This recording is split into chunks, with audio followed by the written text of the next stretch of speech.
Alright, so Sultai Climbs. So Blue-Green Climbs, a deck that I've, really been enjoying in the format in general, and there's a lot of small details that you could fit in around the edges. I've been experimenting with different third colors in this deck, and I've not played games with black as the last splash, so we're going to do that today. One of the things I have changed from the other Climb builds that I've played is that I'm playing Incubation Druid over Growth Chamber Guardian because Hostage Taker is a 4-mana card, so this is more ramp to help us ramp up into these. Having more ramp also makes it easier, so you can play Hostage Taker and replay the Hostage in the same turn as well, so let's see how that goes. Hadana's Climb alongside Incubation Druid also gives you a big boost to mana very quickly.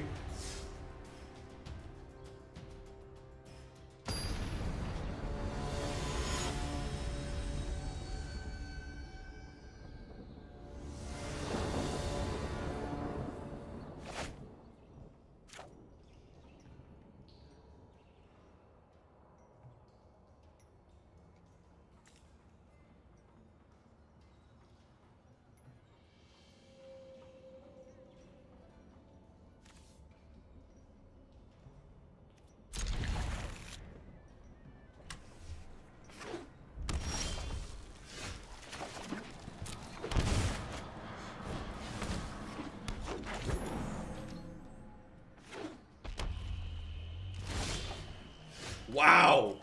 We hit the lands and we untapped with the elf. God bless us, everyone. Mountain Dragon Skull Summit. Jund Whirler on the other side of the board, looks like.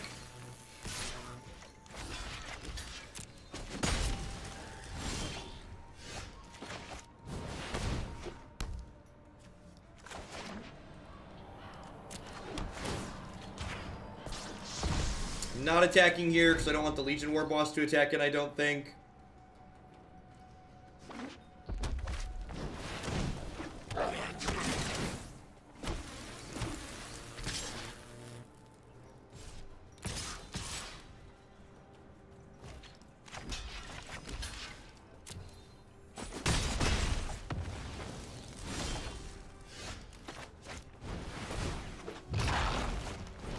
Alright, well, if we don't get Whirler comboed, we should be in a really good spot. Looking for a land here. This is not good game. If they have Chain Whirler plus Status Statute, we are going to die. Yeah, the new Eyes in Arena are great. It's a wonderful quality of life update. Shows you information that you want to see. If they don't have the combo, it's lights out, but they could definitely have the combo. Really glad I binned Krasis.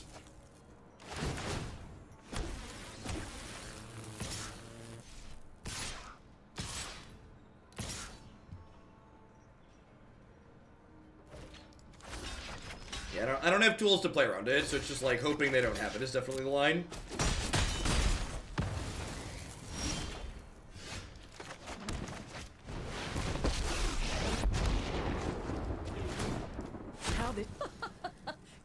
Out of here. So they can kill Vivien if they cash in their Legion War bosses here. But then, like, they're dead on the backswing, so that doesn't seem very profitable for them.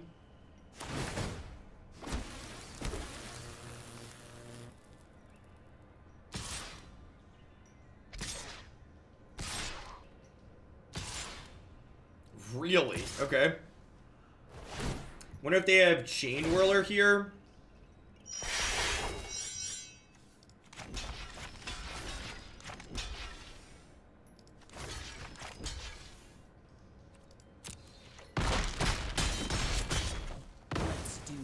Again. That's fair, Percep. Wow. Okay. Well, we have a game.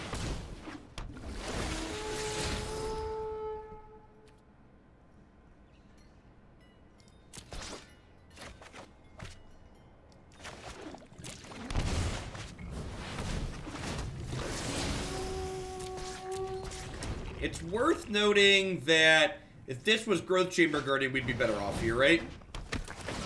Yikes! We gave them an Incubation. Or maybe an Incongruity, one of the two. Yeah, Incubation doesn't surprise me here. Yep.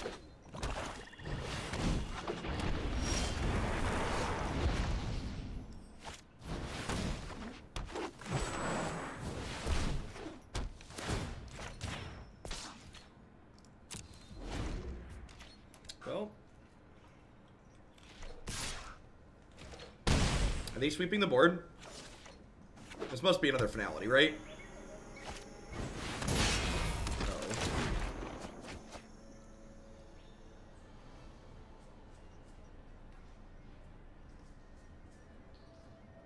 They need a removal spell here or they're dead.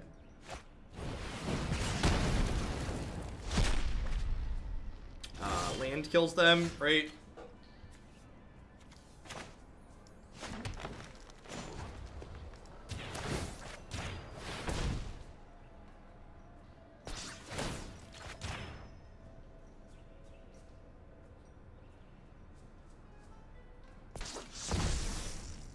Could have a cast down here, I guess.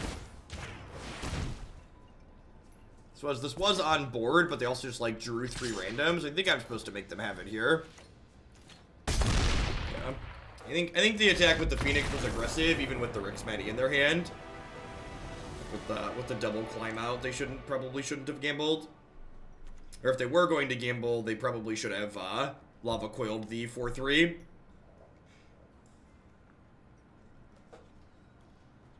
Hey, thanks for the 9 months, Pikes. Welcome back.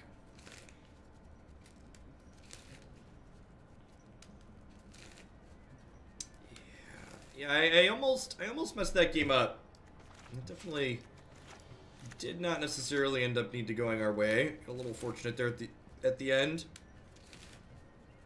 Wonder if this is a fine Finality matchup for us too. It probably is, huh? How do you feel about Fine Finality versus Vivien Reid? I think I like Fine Finality better. Nah, I didn't play Bob. I just played the list for my website and it was fine.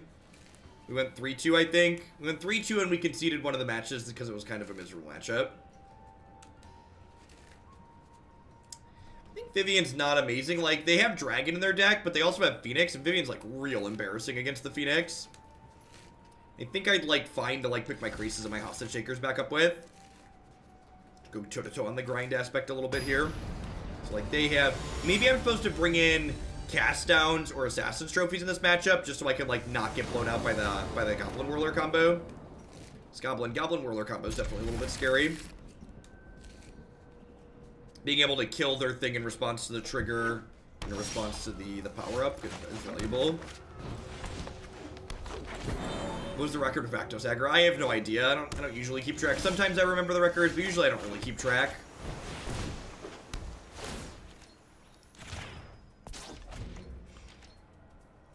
Yeah, like, that last game that we played, like, really shows the reason why I think playing 3 climbs in these decks is right. Just, like, the second climb just being randomly oops, you died so much of the time is really good. And, like, you can, while it's not optional to flip the climb if you add a 3rd counter to something, a lot of the time you have enough creatures that you can avoid adding a 3rd counter for a while if you need to.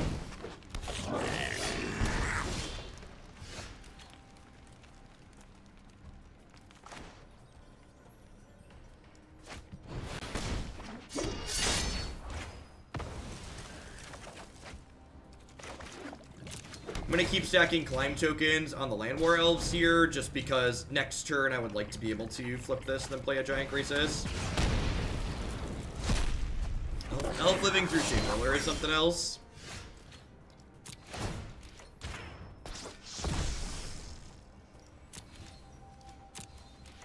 So, shocking this in doesn't actually gain me any extra, but it does let it live through Lava Coil, which I think is relevant. Also, being a 5/5 in the air lines up well into Phoenix and Dragon, so I'm gonna go ahead and phase Light to make that happen.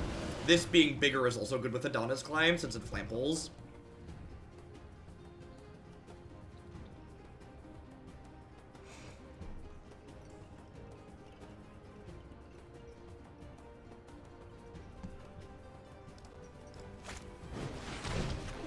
tap, sure.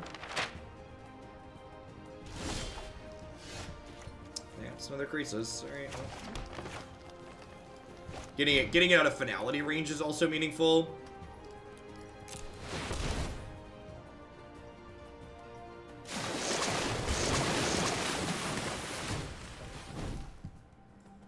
They're not dead this turn because it takes a ton of mana.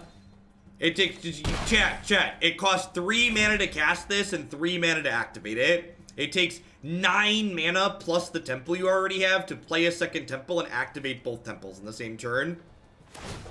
Everyone always thinks the activation on this is free.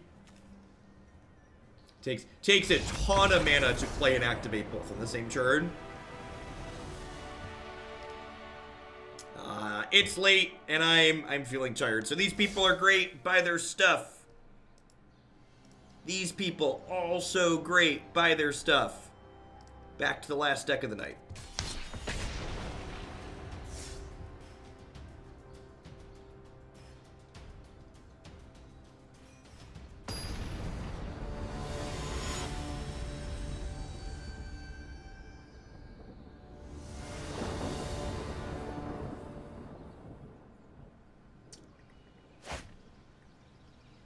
Yeah, this looks great. Quip's on the first sponsor page. There's 2 of them. Jake really liked it. He picked one of his favorite colors.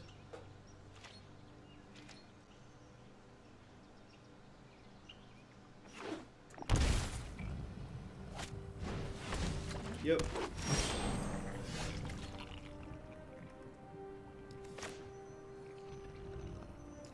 Hold on to Incubation Incongruity for now until we find out what they're doing. Garrick, thank you for the 4-month resub. I appreciate that. Welcome back.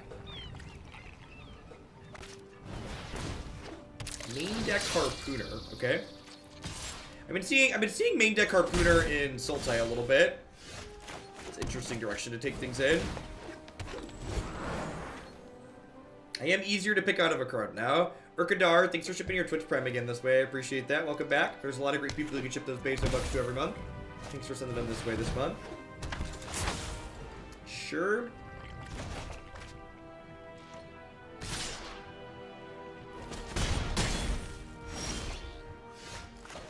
Mono blue makes sense. Alright, let's dig for some lands.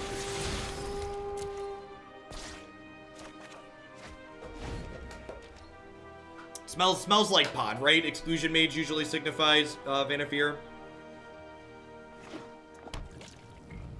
I would love to trade in combat.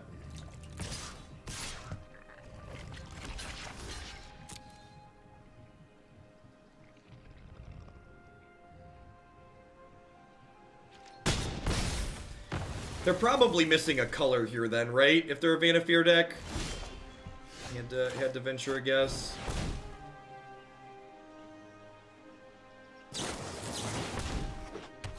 Yikes, that's really good.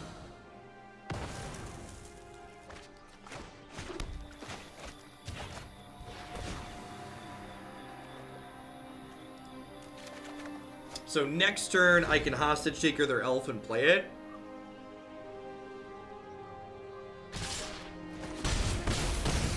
I don't know, Max. I enjoy the way these decks are built versus the way those decks are built.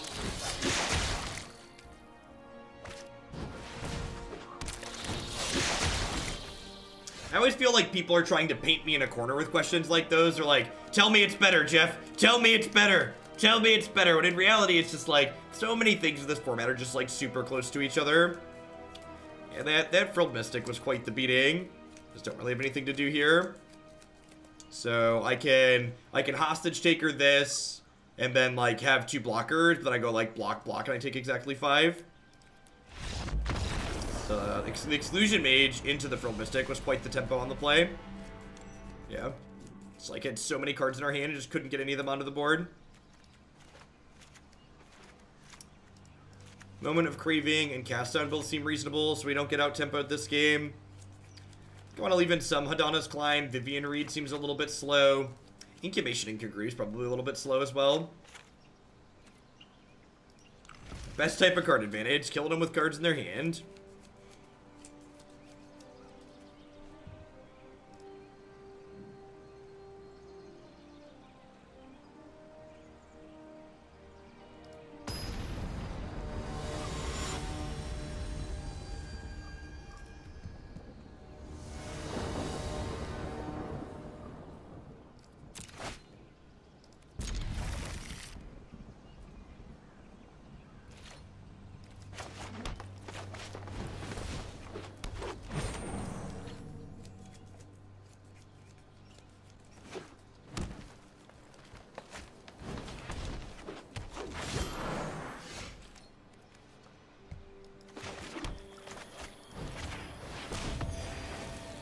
for the record, Ron Bang, I just like, just so things are like super clear, I'd love to work with Wizards of the Coast. They make an awesome game, arguably one of the best games ever made. But at the same time, I also think it's important that I stay true to myself and I'm able to post and give feedback on things that I think aren't ideal.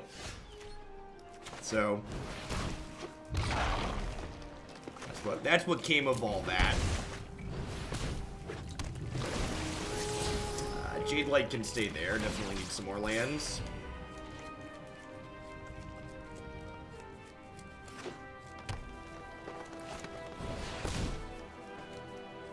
Exclusion Mage, pretty embarrassing here on the draw as their first play on turn 3. I guess they played Elf technically. Yay, lands. Hey, thanks for the biddies. Hope you're having a good one, Merc. Okay, still got a good bit more in this deck. We just started with this one, so we're gonna play for another hour or so before I wrap up. And then remember, I will be back tomorrow as always. My schedule's gonna be a little bit different this week. I'm starting late on Wednesday and I'm ending early on Friday, but I will be on every day this week.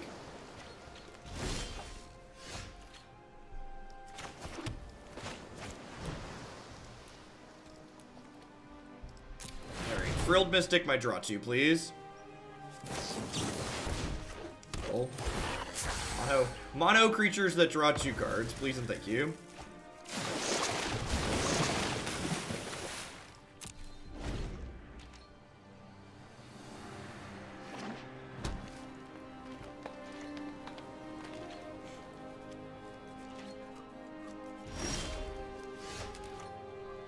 Nah, I'm just not big enough to not ignore yet, Pinky. So, like, you gotta remember, like, I'm one of the larger Magic streamers on Twitch right now, but I'm still relatively new to that, right? Like, I've only been streaming full-time for, like, barely a year, and for a majority of my time streaming full-time, I was nowhere near the largest streamer doing it. And, like, even now, people like Nox has higher average viewer numbers than me. I just stream a little bit more than he does. People like Tolarian that are, like, really critical of them. Like, he's got, like, 400,000 YouTube subscribers. Like, we just barely rolled past 50k followers here. I don't think they really have qualms with people playing other games, Jin. Jacob with the tip. Thank you for that. I appreciate it. Enjoying the late stream. Put this towards getting the Abzan Control build around played this week. Will do. Thanks for the support. So this is just like X's 8 here. Correct, Jin. Yeah, that is a good thing to note, Persip. That Incubation Druid looks much better than Growth Chamber Guardian would be here.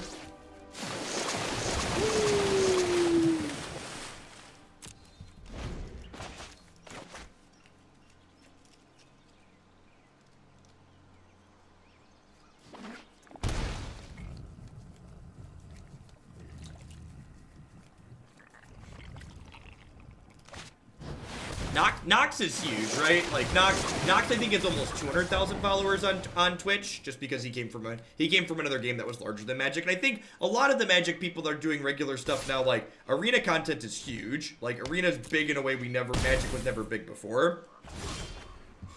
Ooh, that's exciting. So I get to do this, then I get to do, oh yeah, and then I get to do this.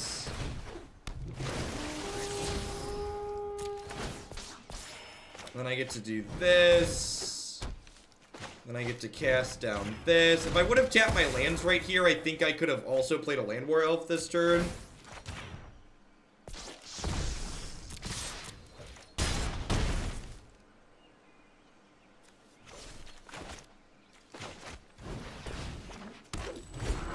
It looks like they're just playing like some kind of blue-green tempo deck, basically. Interesting build. Definitely doesn't look like they have any catch-up mechanics, though, if they get behind. No good spot removal if your opponents get a lot of good things down on the board.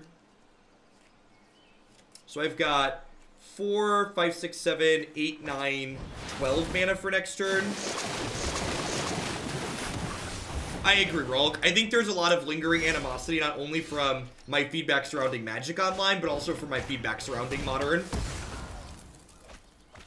Modern's kind of like that thorn in my side that I'll just never be able to forget. 5, 6, 7, 10. X is 8.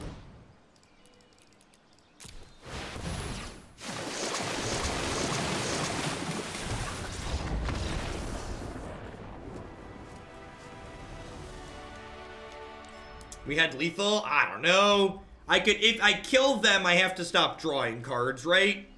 If I kill them, I have to stop drawing cards. Yeah, I'm really excited for Rena's new non-rotating format. I'm sure we had lethal, chat. It's fine. It's really okay, I promise. Everything's gonna be alright. It's A-okay. Didn't draw the entire... If you refused to draw cards, did you really actually win the game? Did you really actually win if you refused to draw cards? You left cards on the table. Did you really win?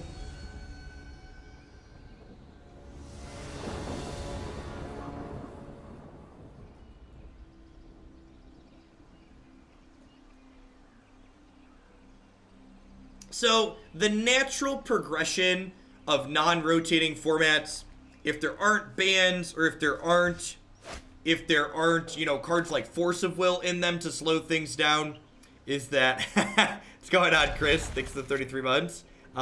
Is that non-rotating formats, as more cards get printed in them, they only get more linear. So as more cards get printed, more combos come up, and the decks that have combos already get more efficient as they get more tools to replace their worst pieces in it.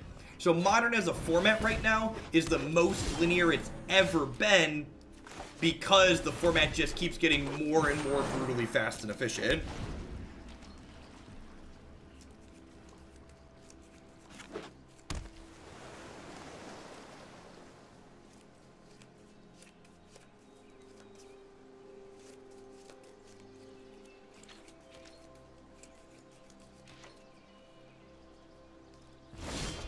So, they're obviously holding up Frilled Mystic here, right? Which I think means I just activate Incubation Druid this turn.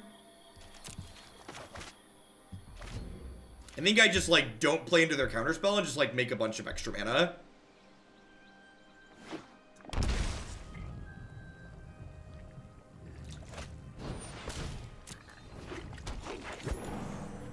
I'd really like to draw Hydroid Krasis, so that way we can just, like, jam it into their counterspell. Vinemare. That seems really bad in this matchup. Like, I have so many blockers that aren't black.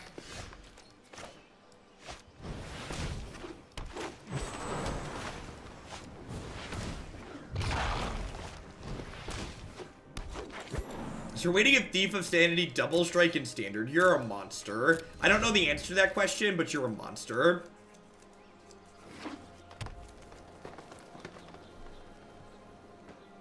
Alright, first one to a Krasis probably wins. And by that, I mean my Krasis is definitely going to be much better than theirs.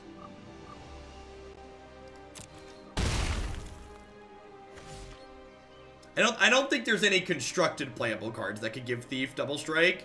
And the non-constructed playable ones are probably like white and red.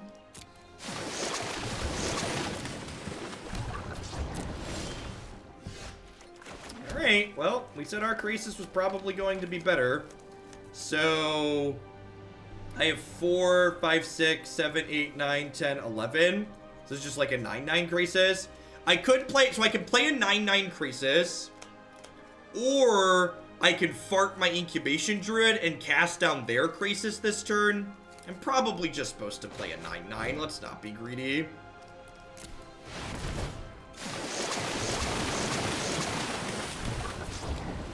Probably just supposed to play the 9-9. It's only like one more card to be greedy, and like the amount of damage I'm potentially taking to draw one more card does not seem worthwhile. And like their decks, the cards they've played in their deck so far kind of imply to me that the only way they have to interact with things on my board are like sleep or bounce effects, and if they want to like, so this means this 9-9 Krasis is just like brick walls them hard.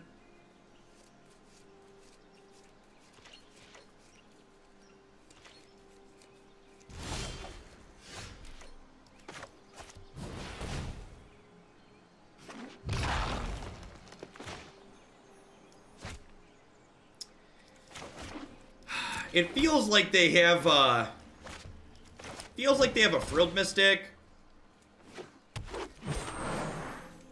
I think there's a lot of good ways you could go about addressing the things that happen in Modern right now, Johnny, but the reason why I'm probably on a blacklist for my feedback on the things I've said about Modern is because they don't want Modern to be different. Like, their last ban list update, they talked about how healthy they feel Modern is right now. So, like, those of us who want Modern to be different, we just need to stop playing the format. And that's something that I didn't realize for a long time. Like, I was very frustrated for a long time, like, hoping and writing articles and collecting data and talking about what could be good for Modern to change, and just, like, being annoyed because I wanted it to be something that it wasn't.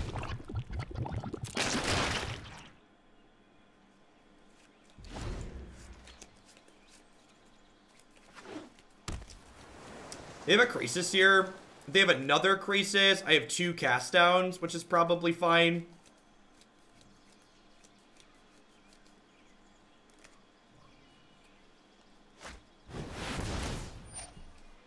Yeah, they have a Krasis for 9.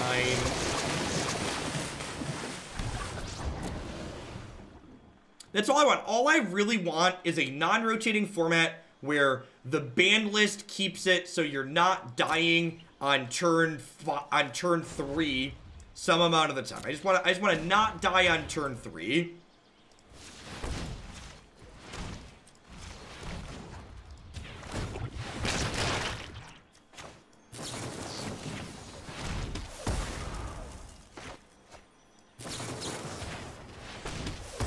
They're probably dead. Shame we didn't draw an Explore creature, another bomb here. I haven't done the math, but I think this attack is lethal. And they're nowhere near killing us on the backswing, so figure it out. Yeah, they're dead.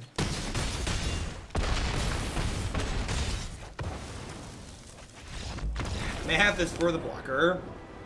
I feel like the one game they kind of got under us was really close, but they kind of got under us to start. And the other 2 games, we just, like, kept their board in check and developed ours. That game, I felt, was, like, a really good example of how to make Frilled Mystic awkward. Like, they very obviously passed 2 turns with Frilled Mystic up, and we just denied them the ability to use it. And then they finally tapped out, and then we punished them once they tapped out. Thanks, Black Dragon. We go all in around here, okay? We know what we're doing. Our goal is to be edutaining.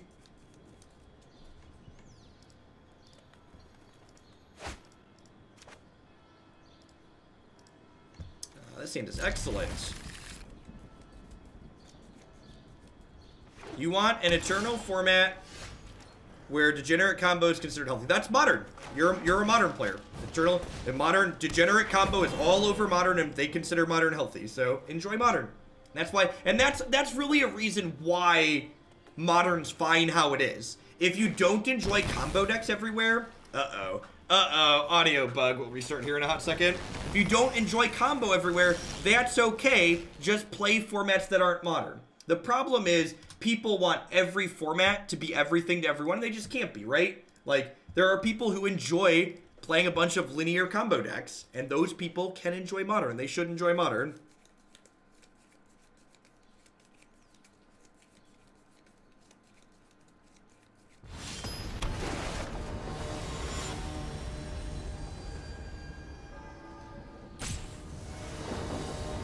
And honestly, because the new format will be brand new to start, and it shouldn't be too linear to start things off, it has the potential to be managed to not be linear if it's not linear from the get-go.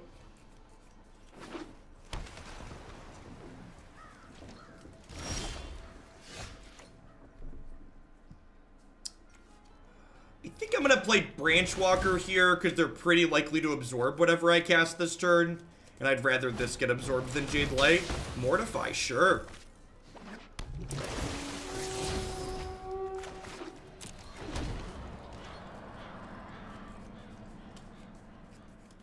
I agree with all of those things, Klingon.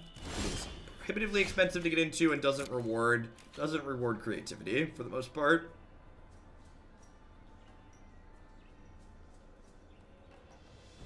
Have they announced a new format? Yeah, we don't have details yet, but we know that Arena's getting a new non-rotating format this fall when rotation happens.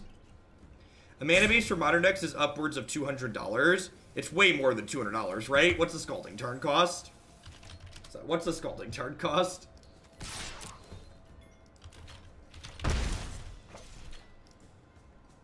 Scalding Tarns are like $100, $70, whatever. Yeah. I assume it's gonna come to paper as well, but we don't actually know any details at the moment. I would love a Big Daddy Krasis.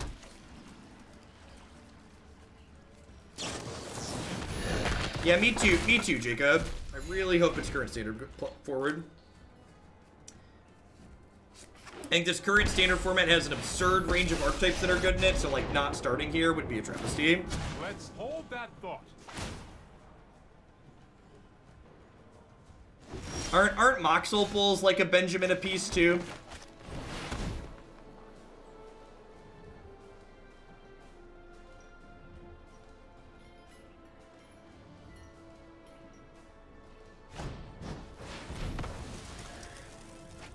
Oh, probably dead. No more games. Maybe, Johnny. I mean, the problem with Modern is that Modern was automatically kind of linear from the get-go because it started with such a large card pool. Like, the new format that's going to exist on Arena, and probably in paper to start. Hey, Mighty Germ, thanks for checking out Quip. I appreciate it. Hope you enjoy your brush. Be sure to drop me a message. Let me know which deck you'd like to bump in the queue is. And thank you for checking out the sponsor. I think if we start with a smaller card pool, it'll be easier to keep it managed for sure.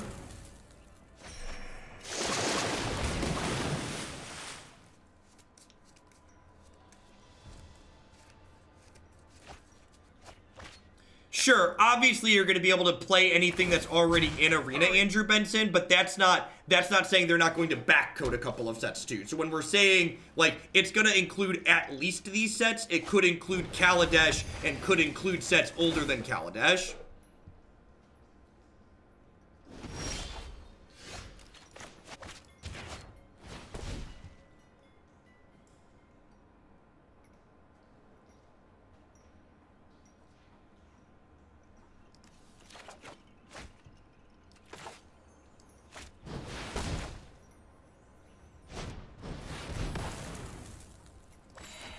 Yeah, but like what they want to do and what they're actually going to do are different. So again, at this point, we don't actually know anything. We just know like loose promises and hazy, not anything that's really meaningful.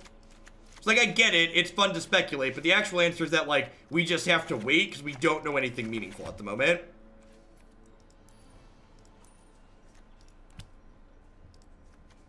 It's pretty clean. I like cutting Wildgrowth Walker and Hostage Taker here. I get to bring in Frilled Mystic, Negate, and 2 copies of Find. This is probably a matchup that's much worse without Growth Chamber Guardian.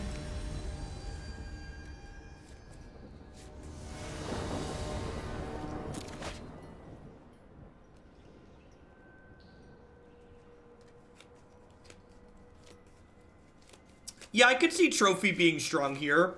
Maybe Trophy's a little bit better than Climb, just because it kills Teferi.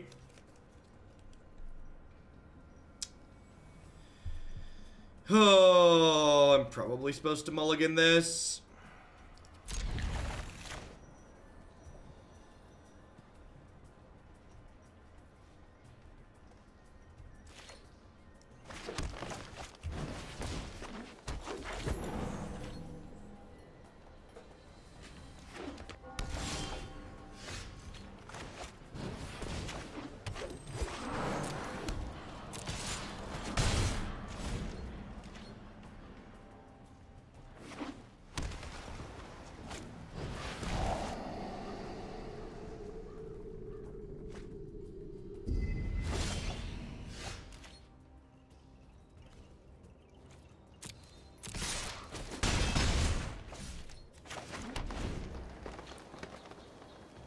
So my health total doesn't really matter in this matchup.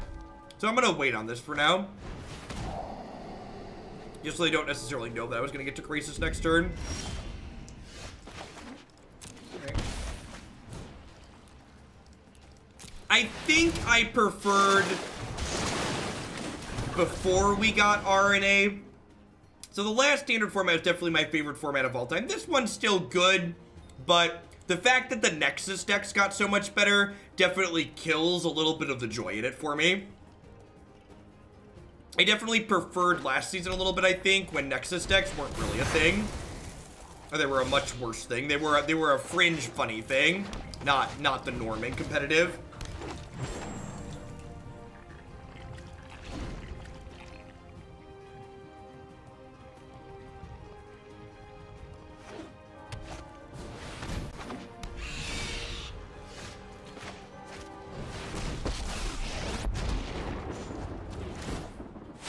Feel the wrath of Scala.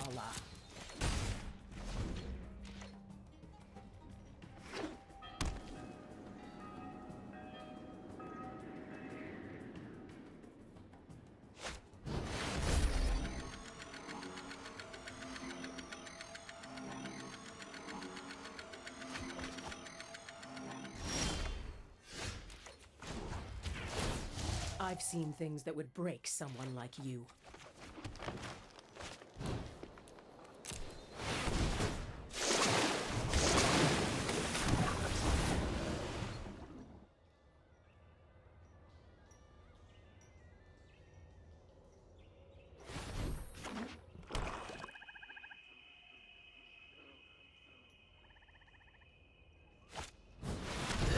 I'll always survive.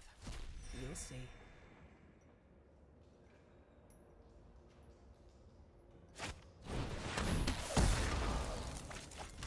See, I actually really like Krasis. I think Krasis is a sweet design. Cards that make it harder to flood, or harder for flooding to be bad, I think are inherently good things to have in Magic.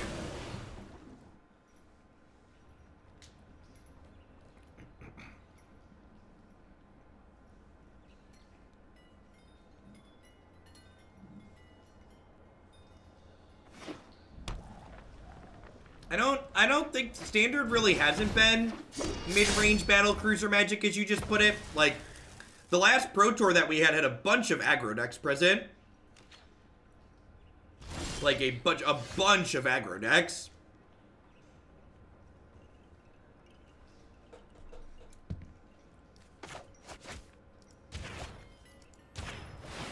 They drew a Vraska's Contempt to kill Nissa.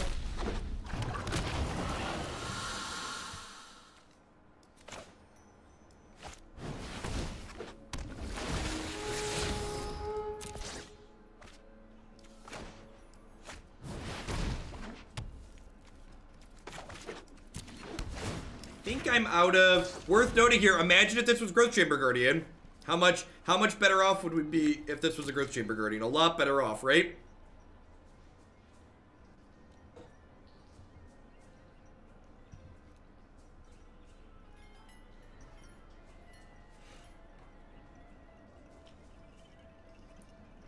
This would be just like 16 power worth of stuff here.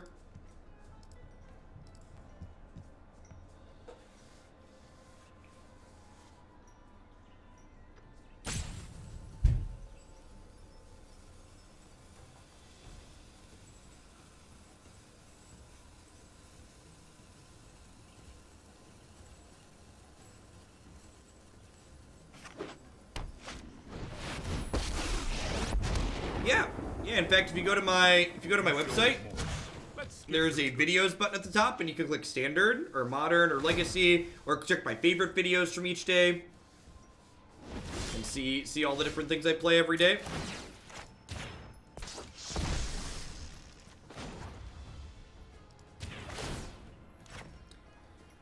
Should have said creature decks. It feels like the last few years have been guys crashing into show. That's what people want or are used to whenever a combo is decent Standard. I mean, what's it called? Rally was not that long ago, right? And like the reason why people in Wizards of the Coast want it's so weird to me whenever people complain about Standard's all mid-range creature decks. I hate creatures. Like, creature Marvel was a thing. Like, are you just like willfully ignorant or just like unintentionally ignorant? Like, Marvel was a thing. Rally was a thing. Like, the reason why creature decks are preferred in Magic and Standard is because they're more interactive. Lumbering Falls, thanks for the 4 months. I appreciate it. Saheeli. They literally had to ban a combo because Saheeli Cat combo was a thing. Well, there are so many of them in there.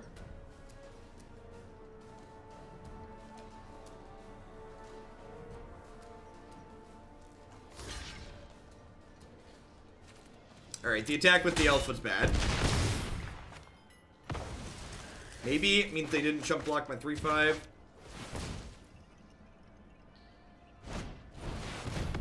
I've been absorbed.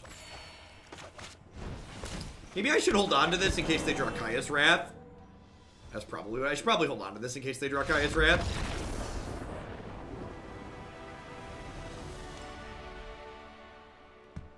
That's true. It is easier to look smart by not liking creatures. I agree with that. I think I want these trophies in my deck. What do I want to cut here? Is it nuts to cut Incubation Druid? I'm going to cut the extra mana creatures in this matchup. You know, I'm going to cut Llanowar Elves, actually. They're a little bit lower impact. This also makes a second blue for Frilled Mystic, which is nice.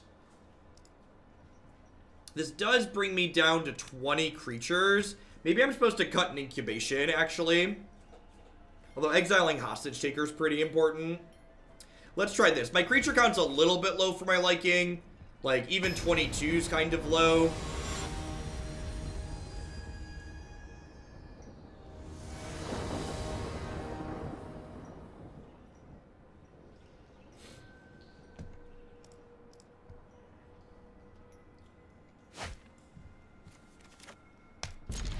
Alright, well, hopefully this elf lives or we draw land.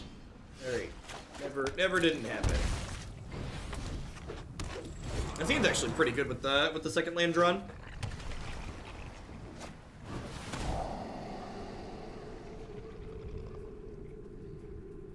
It's not even that creatures are better for newer players per se. Like, formats that generate lots of creatures are good for players who are good at Magic as well. Like, complex combat math and figuring out quickly what's going to happen on a board allows players who are better at Magic to win more often. Complex board states are one of the most difficult things to assess and play through in Magic the Gathering. They're some of the most rewarding for being good at the game too, in my opinion.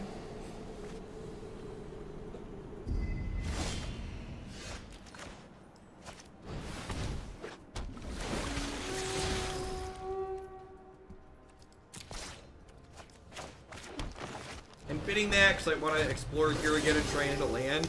I think I actually have to bin that here. Like, if they have a Kaya's Wrath next turn, I'm going to be in a lot of trouble.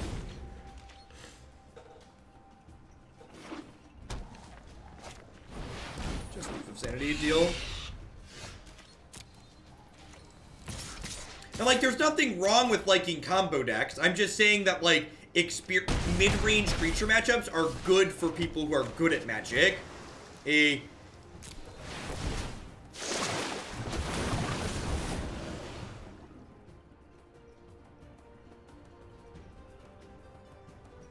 Well, if they don't have Kaya's Wrath here, they're very dead.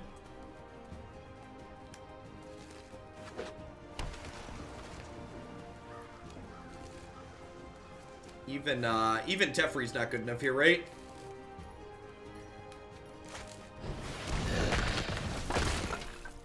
Great. Are they gonna attack me here? That's aggressive.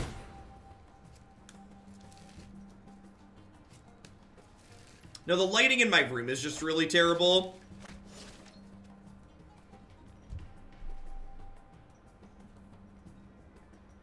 The color on the beard has definitely reinforced how bad the lighting is in here. I need to get some LED lights.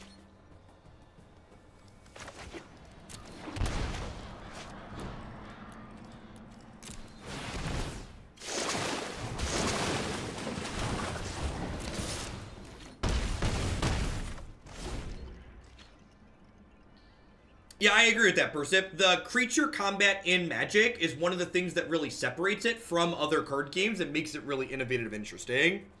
What's going on, Captain Harris? Thanks for the half a year. Welcome back. Green White Devotion beers are the only real Magic. Oh. Alright, you're dead through that one, right? You can tuck something in and then you still die in combat. Reverse.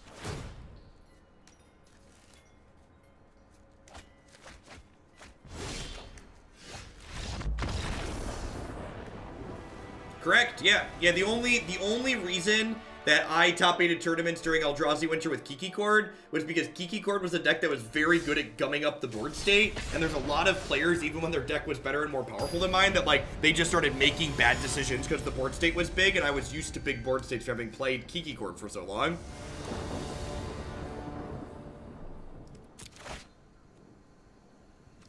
It seems, like, not amazing, but I think it's a keep.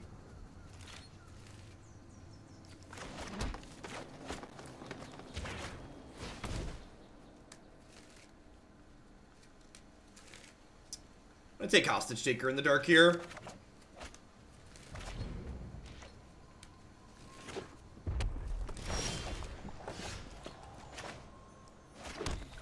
I'm gonna play Branchwalker rather than Incubation Druid here, because there's a good chance it gets shocked. Not a good chance, but a non-zero chance. Could have been that. Aren't we 99% certain? Yeah, we've rubber banded a lot. I think this is the highest we've been in a little bit, but like, you like lose 100 ranks and gain 100 ranks with every win and loss on the ladder. It's real volatile.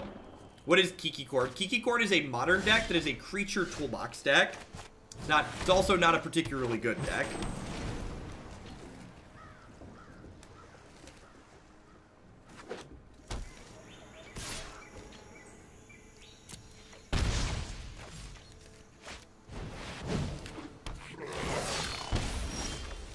Great, score 1 for Incubation Druid.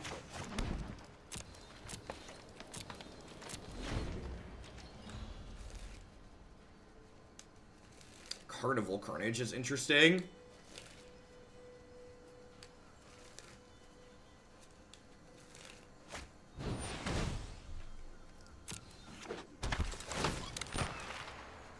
So next turn, I get to Hostage Taker their Chain Whirler and then Chain Whirler them.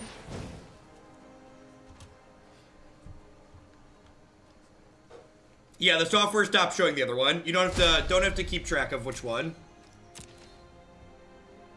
Let's see if they understand how farting works. This card can be a little bit easy for getting people, just because, like, the fact that it pays for itself to adapt can be easy to miss.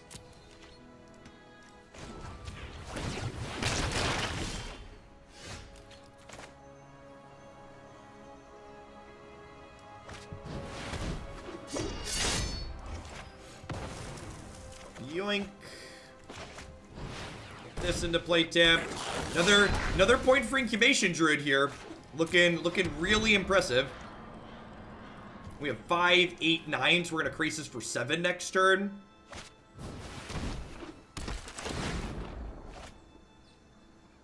Draw 3, have a big monster.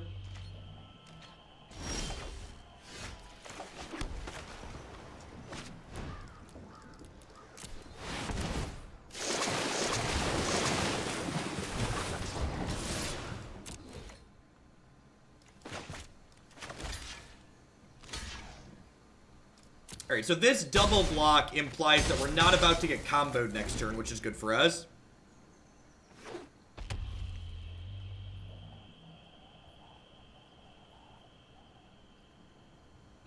Yeah, I think Growth Chamber Guardian's very good. I'm trying out this in this build just because the curve is higher with Hostage Taker. Oh no, wow, they do have the combo. Huh. Why did they... They must have drawn it here, right? They're playing Jund Whirler, so they're gonna kill all my creatures here with this. Interesting. Definitely was not expecting that.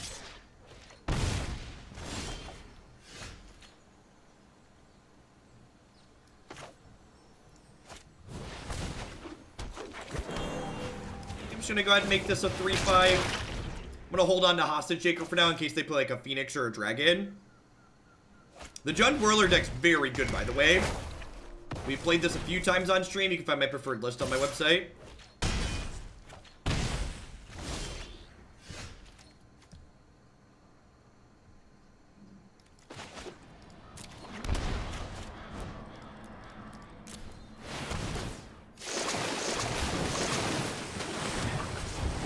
Krasis drawing more Krasis is so stupid. That's how it works.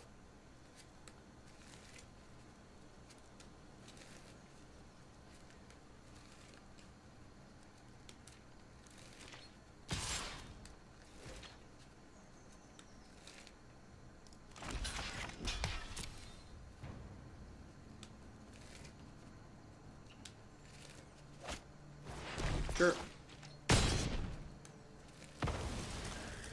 They travel in herds, yep. So, that attack there signifies they have something like this, but they're going to be able to get back a Chain Whirler and do that next turn, so I think it's worthwhile just, like, making them have it there. I would love to Hostage Taker your 4-3. Thank you. Hostage Taker is really good. Creatures that are removal spells are great. They didn't think I was gonna block is what happened. They attacked like that because they didn't think I'd block their 6-6 with my, or block their 3-3 with my 6-6. No blocks this. Next turn I'm gonna shock this in and do X is 4, or just play that untapped, so X is 8 here.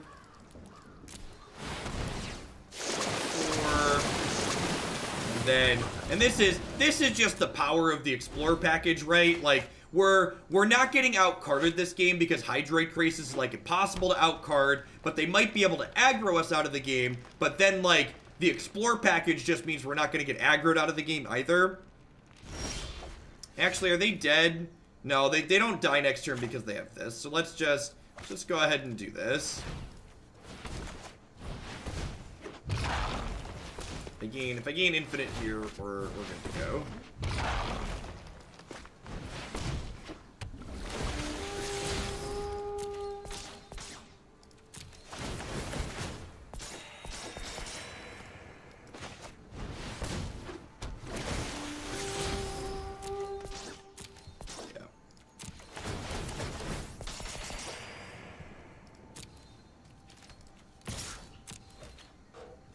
With the Wildgrowth Walker package, it's hard for people to get under you. With the Krasis package, it's hard for people to go over the top of you. Like, good solid cards that all work well together.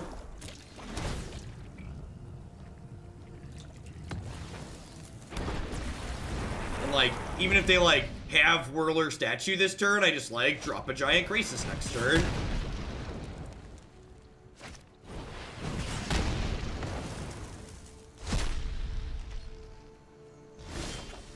They're dead, right? Hadana's Climb. Yeah, so we Incongruity, the 4-3, and then we play Climb, flip Climb, jump our guy with Climb.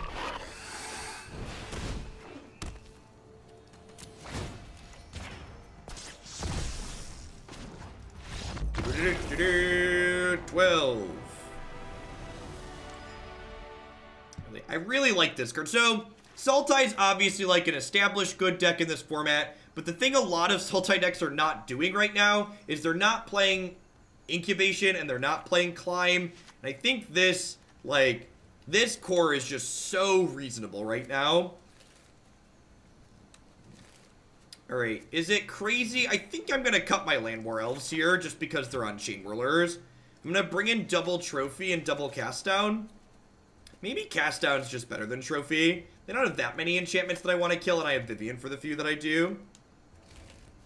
Yeah, Hostage Shakers are only main deck block cards. Like I said, so this, my article last week, I wrote about different blue-green Climb cores, and this is the same core as the blue-green and the Teamer deck that we've been playing. Find Finality's in the sideboard. Hostage Shaker is my only black card in the main deck. I don't think this is a Frilled Mystic matchup. I don't think Find's good enough. I think I just want the spot removal. Like, the fact that this deck gets to play, like, 8 removal spells in the main deck without having dedicated removal is, like, really sweet. I could see 4 Hostage Takers being too many main deck. Maybe Frilled Mystic or, like, Assassin's Trophy's better than 2 of them. Let's see, into super reasonable.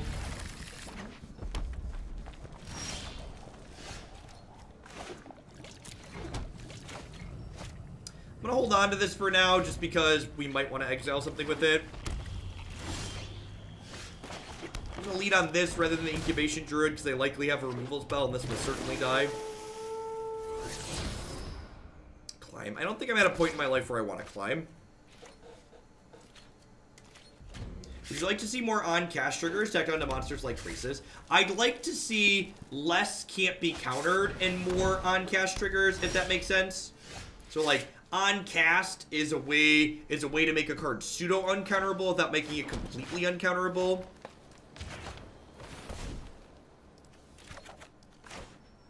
Theater's an interesting card to bring in against me.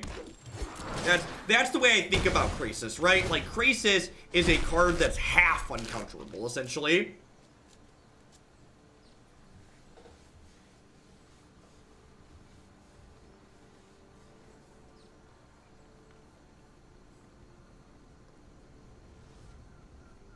It is only good on an even or a head board. That's not strictly true, Habahut. So because Climb provides evasion, Climb is good on many boards where you're behind because you just play it and go, surprise, I killed you when you weren't expecting to die. So I disagree with your assessment that Climb is only good at breaking parity or when you're ahead.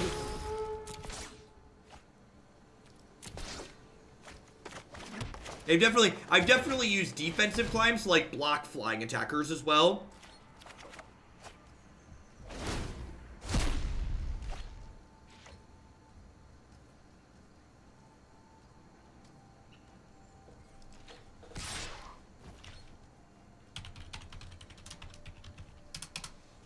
That's actually a great comparison for people that play Modern. Climb is very comparable to Temur Battle Rage. I agree completely with that assessment.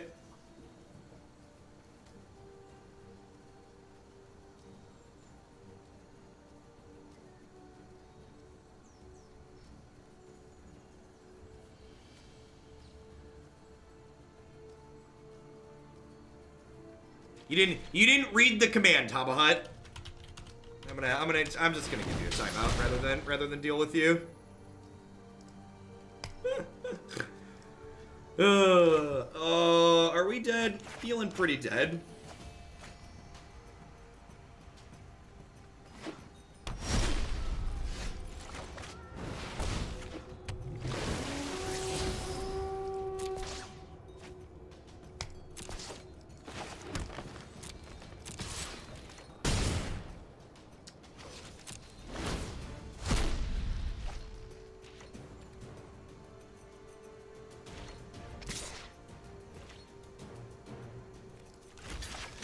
I'm gonna block this to stop them from playing Phoenix this turn.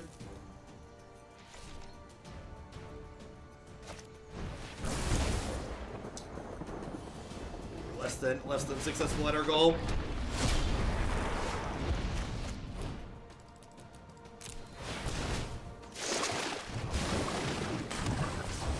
Probably done here. I definitely think this is how this matchup has to go for them to win. They need to get under us, not go over the top of us. You know, they had a good early Chain Whirler combo too, which was important. The fact that they have, what's it called, makes me want an extra trophy. In fact, they have Theater of Horrors. There's an extra way to take that off. Why not double block the last turn? Because my Jadelight Ranger was tapped.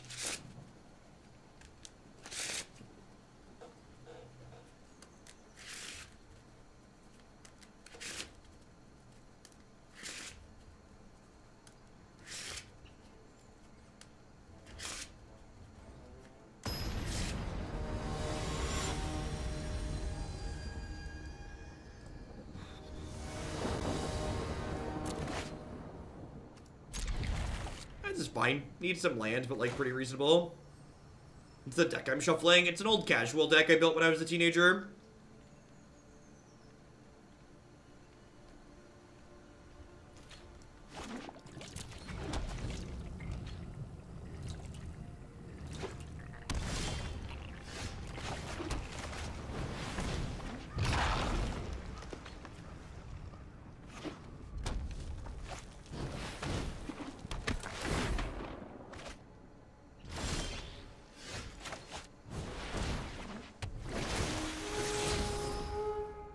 Huh. I think I bin that because so like I think there's a good chance this Wildgrowth Walker eats it. Also, I don't have a second green at the moment, right?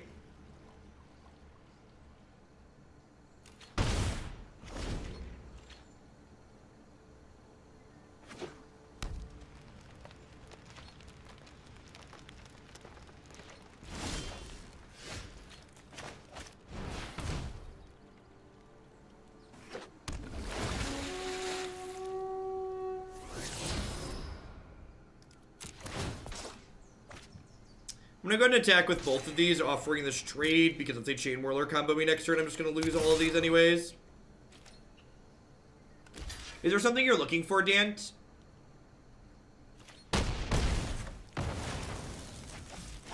you're looking for how to install Arena on Linux, you just literally install Wine Staging. It's super easy. No real finagling, really.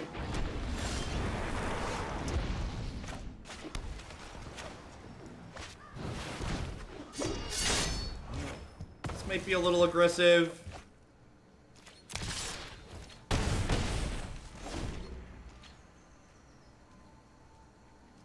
They don't have a way to kill this. We win the game. Not surprising if their deck full of removal has a removal spell, I guess.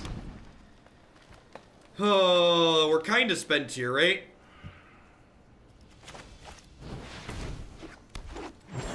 I can continue being aggressive here. Like, the chances of them having nothing left in their hand is, like, really low. Like, I could attack with both of these, and I guess I could attack with just this, and then when they block, trophy the token. But trophy feels like a pretty valuable resource I kind of want to hold on to here.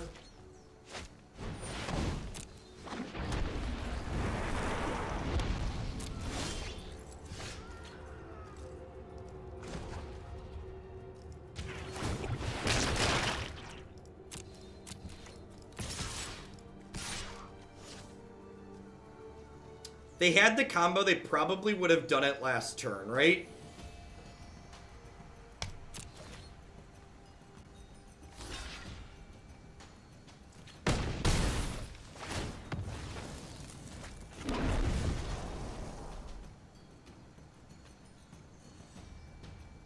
Yeah, this is their new arena. This is their new arena client. It is currently in open beta.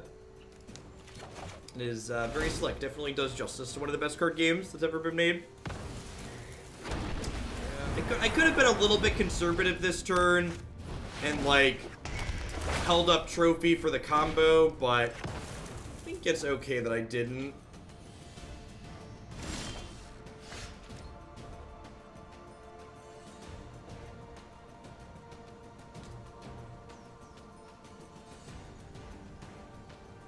So I've got 9 mana total, so I can play all 3 of these if I want.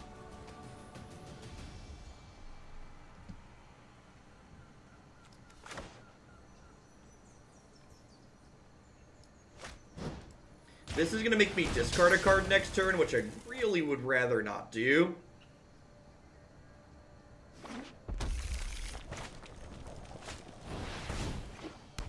I don't think I want to put a counter on the new Druid here. So the thing you have to understand is that you can't adapt once you put a counter on something. So I think it's actually worth putting the counter on this Wildgrowth Walker here, because next turn I want to turn this into a 3/5, so that way they have to block 2 of my 3 things. Well, that's not good for me.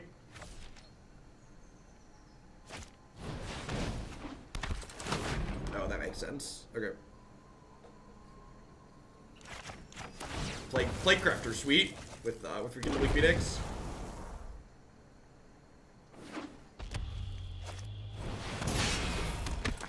It's been a really close game considering we haven't drawn any copies of Krasis.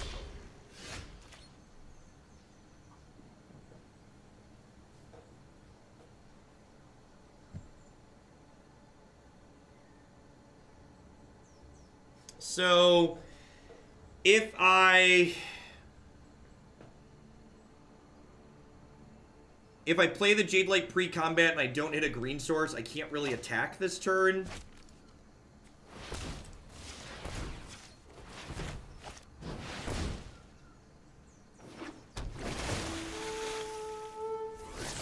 I don't have lethal. They have a flying blocker. We are very, very far from lethal.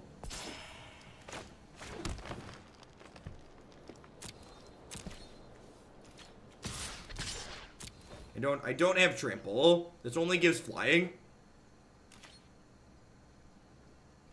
They do, however, have to block both my creatures, which is nice.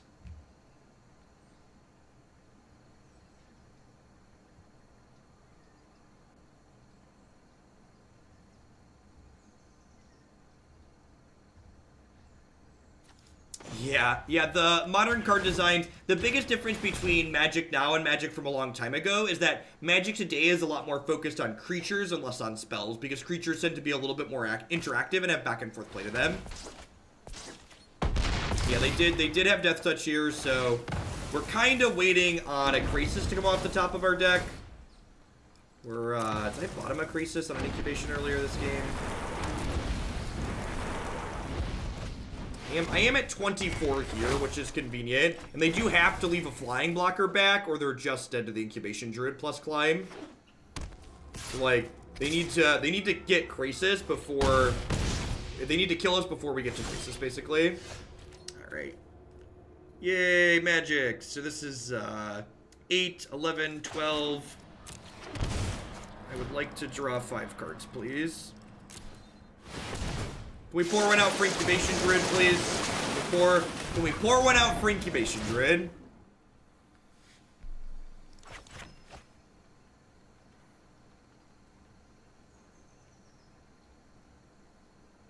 That's how these games feel. These mid-range games feel a lot of time. There's like, this is really close, this is really close, this is really close. Ah, the Krasis deck draws Krasis, they just get dumpstered. I should not block here, because if they Death Touch me, I feel real silly.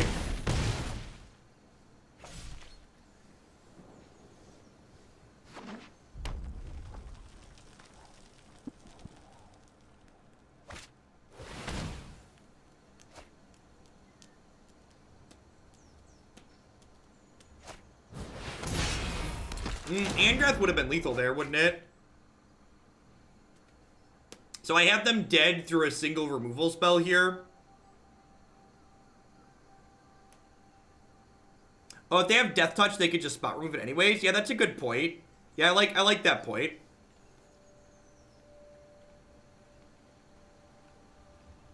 So even if they have a removal spell for this, I get to Hostage Taker this and then roll right on through.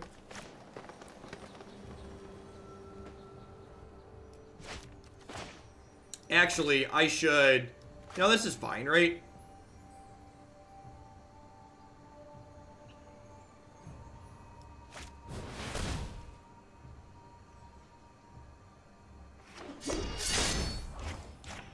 So we'll grab this, and then we'll climb the Incubation Druid and attack with 2 lethal things. Yeah, Krasis has Trample. I'm just trying to kill them through a piece of spot removal on my Krasis. My goal is to win the game, even if they have like a cast down or Assassin's Trophy here, or a status statue. So I want to, the Krasis is lethal as a 10-10, but then I want to attack with a second flying creature, so that way if they have one way to kill something, I still die. When you're ahead in a spot like that, you always want to ask yourself the question, like, what could my opponent have to beat me even though I'm ahead, and can I afford to play around the thing that beats me? Stands fine. Like, not amazing, no ramp spell, but plenty reasonable.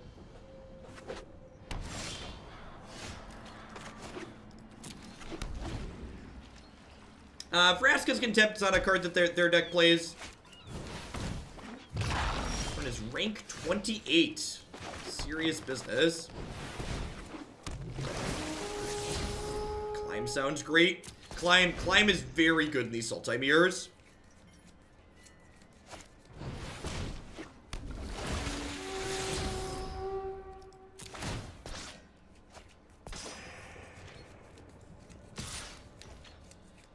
I think Sultai or Simic Climb is better. The Sultai build is probably better. The black cards are really good. I'm gonna play Climb this turn, and then I'm not attacking. And the reason I'm not attacking is this way, if they don't kill my Climb or my Merfolk Branchwalker, I'm going to be able to flip my Climb and play Vivien next turn.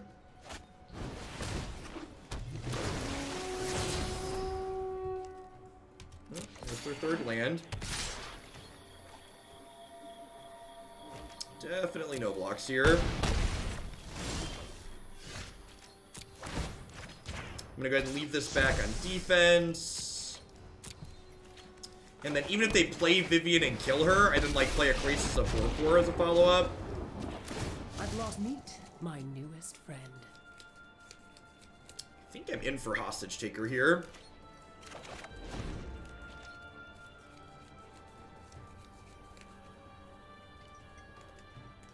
It dodges Vivien removal. What piece of removal kills Vivien that doesn't also kill Muldrotha? I can't think of one. Maybe you know of one offhand. What piece of removal kills Vivien that doesn't kill Muldrotha?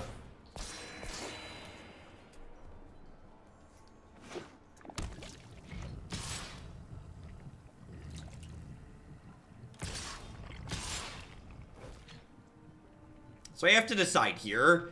I could throw my Branchwalker away to protect my Vivien, but then my Vivien's probably dying the following turn anyways, right? So I'm going to go ahead and block this. I've seen worse. And then this turn, I'm going to go ahead and Hostage Taker. Do I want to reset their Wildgrowth Walker? I think I want to reset their Wildgrowth Walker.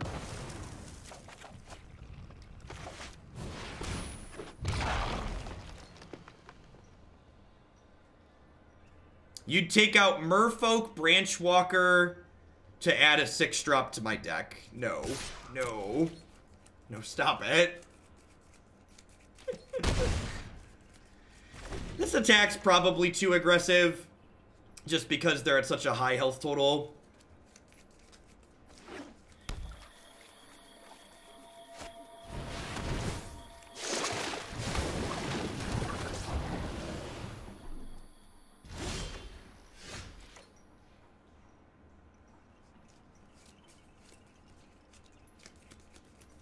Do I want to dig with Incubation here?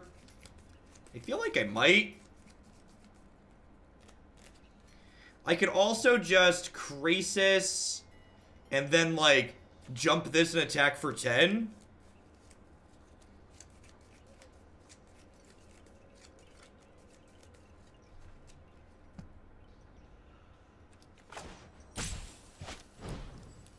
It's gonna draw 2.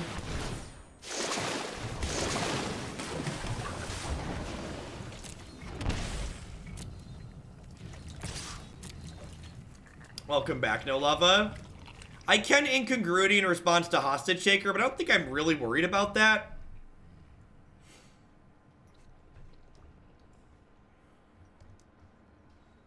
I like that the person took the time to write out that we should cut our 2-drop that powers our Explore package for a 6-drop. That doesn't really do anything the turn it comes into play.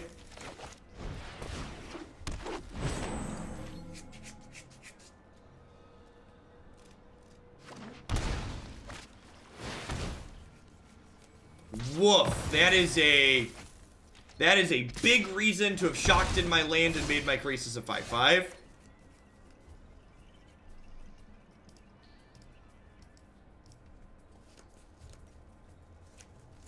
Yikes.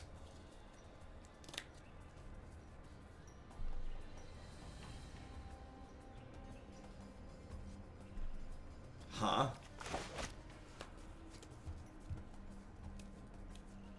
And that's pretty punishing. Alright, I think we're gonna try and save up for Krasis next turn.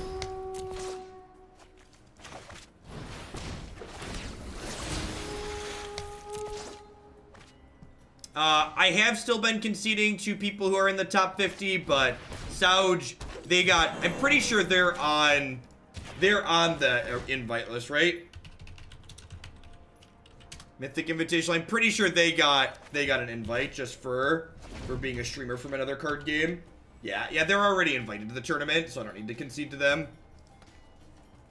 They're just playing for. And they might beat me too, but like they're They don't need an invite, so we're not doing them a favor.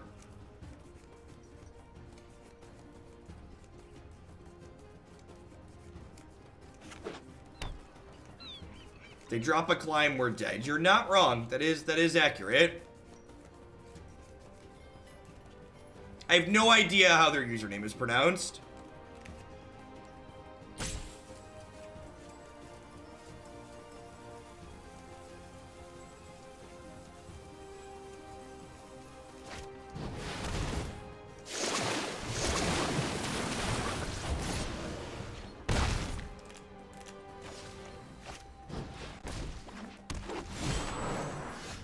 So, if I hostage taker their Krasis, and then Krasis for 2, I go up to 5, so even if they hostage taker this back, I don't die.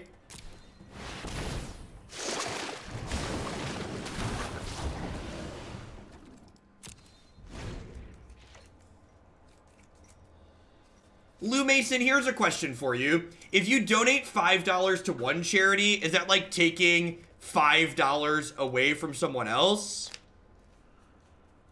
It's not, right? Like doing a kindness to one person isn't like being mean to everybody that you didn't do a kindness for. And so it's okay to just do something nice for one person. I'm conceding to people in the top 50 when we play just because I'm never going to hit the top 8. And I think people in the top 50 are probably in range of like making the top 8 and making the tournament. So it's bad equity for me as someone who's never gonna make it to like take points away from someone who could.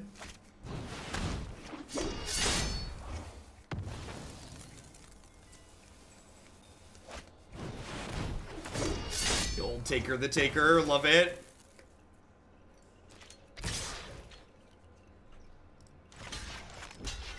Small misclick there. Wildgrowth Walker was a great drop.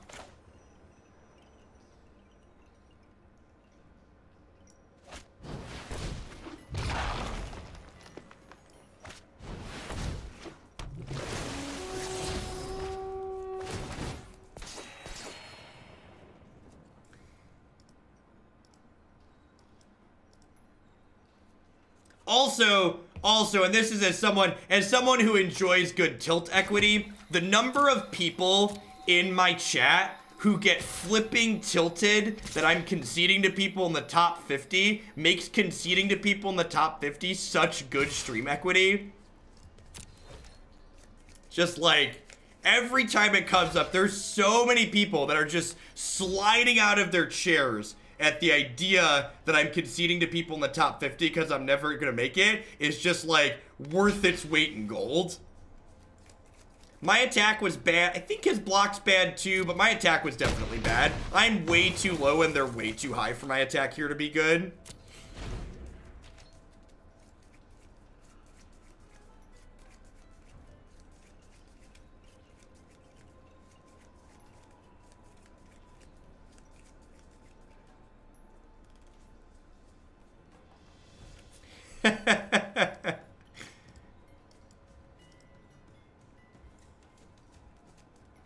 Yeah, I think that's part of it, Jukebox. So they're living vicariously through me. Timing people out's a good time. Good time. Makes you feel powerful. Have that control over someone else.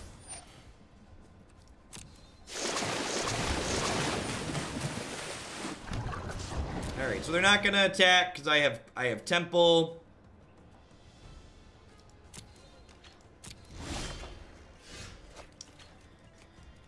Now I'm dead to a removal spell. Am I dead to removal no matter how I slice this? Can this gain me 4? I have 5, 6, 7, 8, 9. So this Krasis only gains me 3. So I think I'm dead to a removal spell no matter how I slice this, right? And they're pretty likely to have a removal spell here.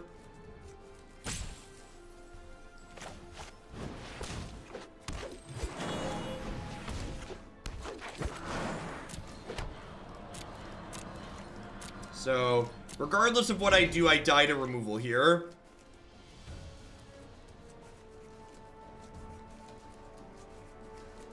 No, I had 5, 6, 7, 8. I had 9 total with this elf. Oh, that's true. The Krasis line loses to Vivien, whereas this only loses to instant speed removal. Wow, this card's really good. Targets that interest me. Gone. Consider it done.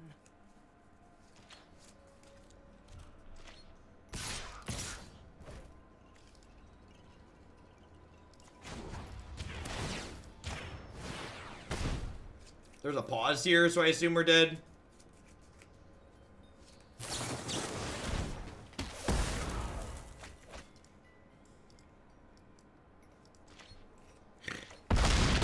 Yeah, Vraska got much better with the number of Krasis that are going around.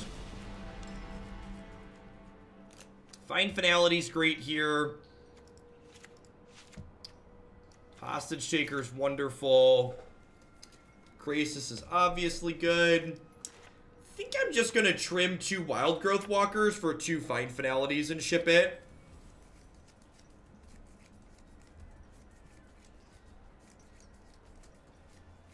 Maybe Trophy's worth playing here. I don't know, I kind of like all the cards in my deck right now. I don't know exactly how I want to board this matchup or not. Honestly, part of the reason I might just play white aggro in the Wednesday event is just because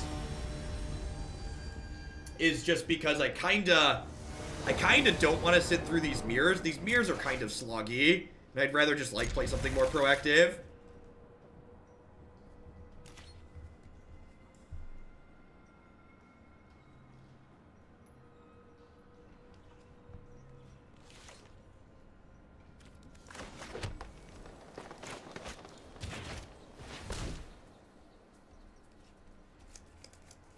This is an Incubation Druid here. Feels a little bit bad to put Krasis and Hostage Taker on the bottom, but...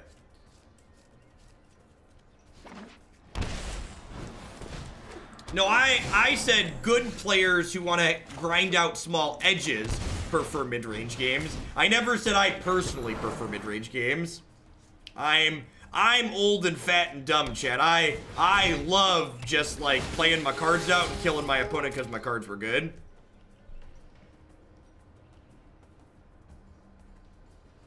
Like, MPL players like mid-range matches. I just, like, I want to get people these days.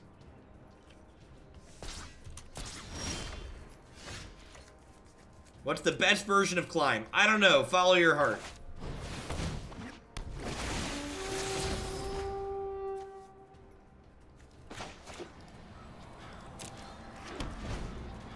Really wanted my Jadelight to hit at least 1 spell there, so that way it could be a 3/3 to block their 4/3.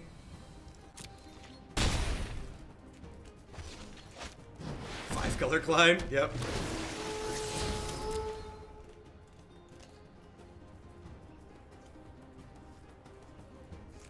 This was a play your favorite Sultai Climb list, Thread Menace. So this is a list that I put together.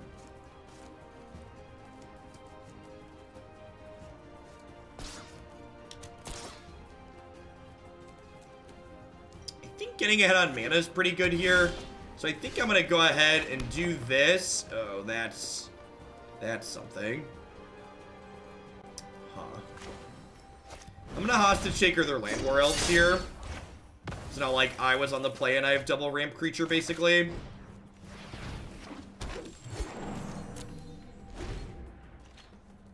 Blue-Red Drakes went okay today. It was really bad against Esper, but we beat most everything else.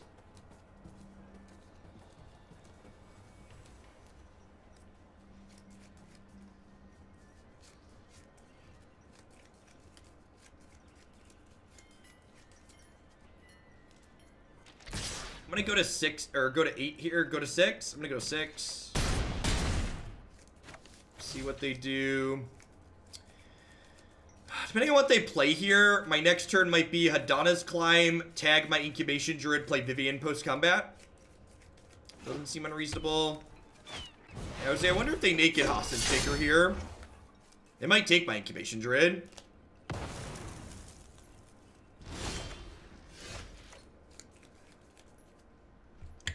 Kinda wish I could make a Krasis that was bigger than these Jadelights, but that's not an option at the moment. Vivien doesn't do a whole lot either. I think I'm supposed to start with this. That goes right there. So I play this. I play this. I'm going to go ahead and climb, tag my Jadelight Ranger. Now if they attack, my 3/2s can block their 4/3s, and our 2/3s will bounce off each other. And if they replay my Incubation Druid, I can just, like, hostage taker it back next turn. And, like, make it big with climb.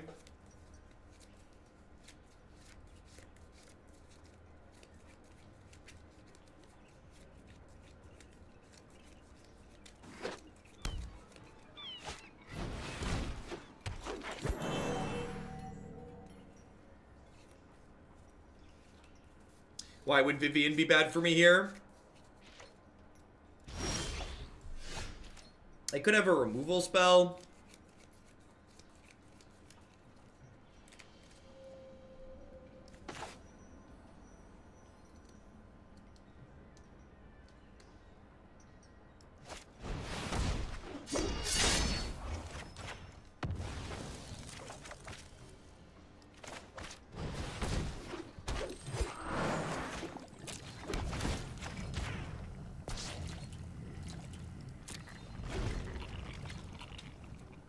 So I have 6, 10 mana, so this Krasis draws 4 next turn.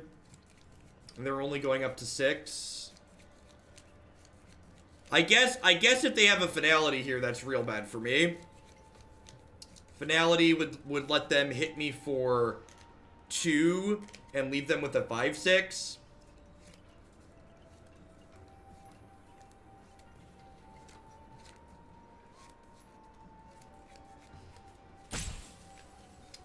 It says Eternal format. I count Modern as an Eternal format. Not counting Modern as an Eternal format is splitting hairs. So, Eternal is Modern and Legacy here.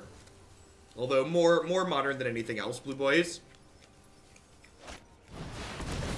Look at the adorable little baby Krasis. Isn't it cute? Who's a cute little baby Krasis? Yes, you are. Yes, you are. I think I just want to flip this climb over.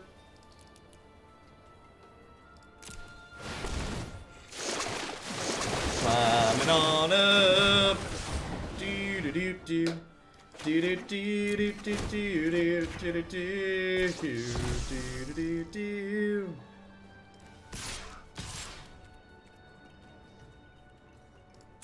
I think there's a good chance I get Finality last turn, so I'm gonna go ahead and attack with these and offer some trades up.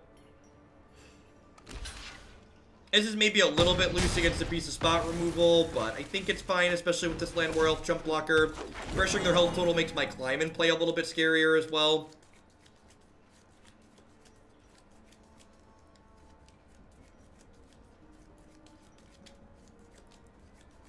The Gates deck is just a little bit too clunky for my taste. It doesn't really have enough play to it in my experience. Or for my liking, I guess I should say.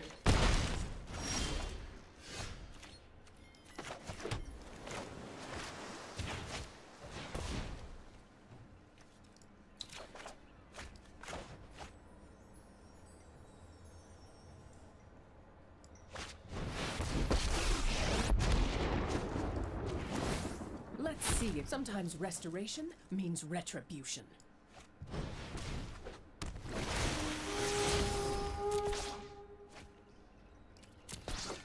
That one can stay right there. Alright, so... I'm gonna go ahead and 6 them here, I think.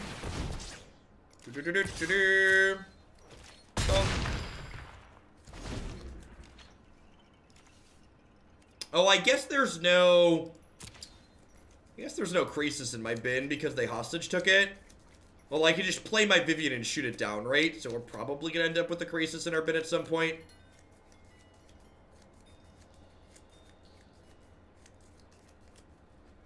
Next turn I have 5, 9, 12, 13, 14 mana.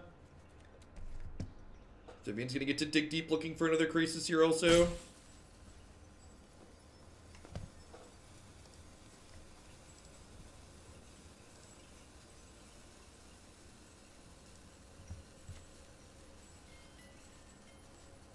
We have no idea, Krika.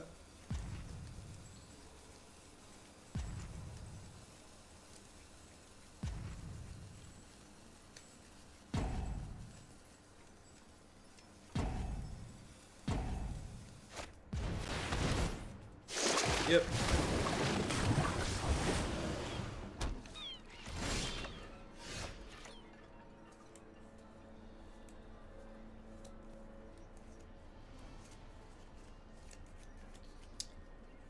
I don't think I want a Finality. Come to me.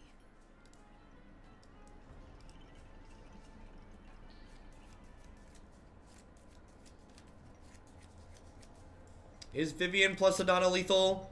I don't think so. I can only jump for 8, chat.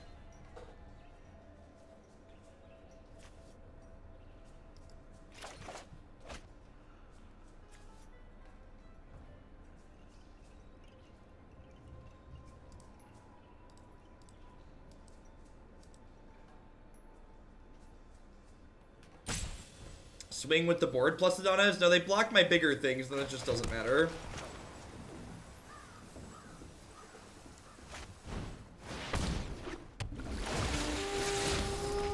They go block, block, block.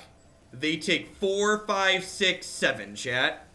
They block my 3 biggest things, and then I double my last biggest thing to 4, 5, 6, 7. They're very much not dead. People that are counting Finality, are you counting the fact that it gives my creatures -4/-4? Because that's definitely a thing that it does.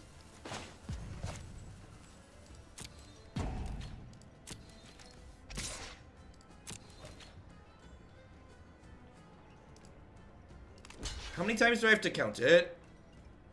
Oh, because this jumps in the air. Got it. Sure.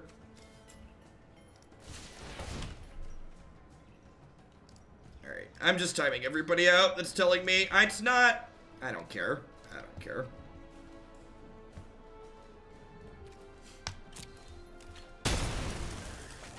Do you like how the board state is huge and like people just kept shouting, you have lethal, you have lethal, you have lethal? There's a lot of different lines that could go on in this board, chat. And I appreciate that you're right that I had lethal, but the fact that you didn't tell me how meant that you weren't helping me, you weren't being constructive. You're just shouting at me. You're just like trying to show how smart you are and how dumb I am that I'm missing something on a board while trying to read your message and process everything that's going on. I'm human and I miss things all the time. And I appreciate the feedback, but if you don't give the hows with it, you're not being helpful. You're just kind of being hateful.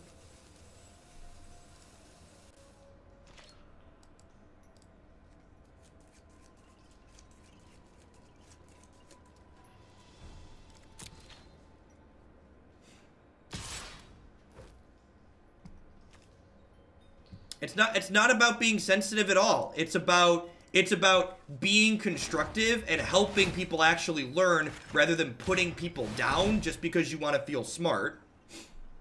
Imagine if all 2,000 people in here just banged on their keyboard and shouted about it every time they saw lethal on board and they didn't say how it was lethal.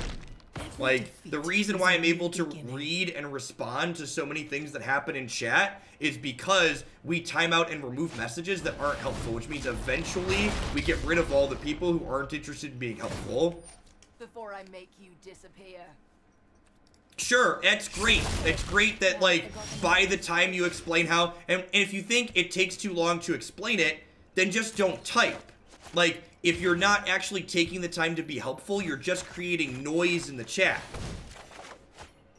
So, like, why even take the time to type if you're not going to take the time to type something meaningful?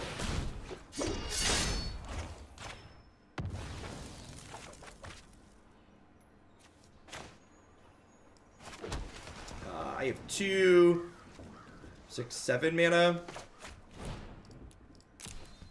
The time it takes you to explain why you didn't have time to explain how lethal happened is you could have, I don't know, explained how to get lethal.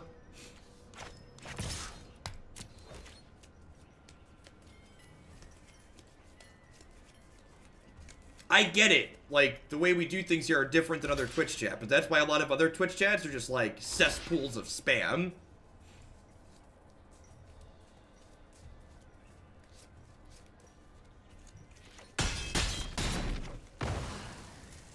Pity we couldn't have been allies.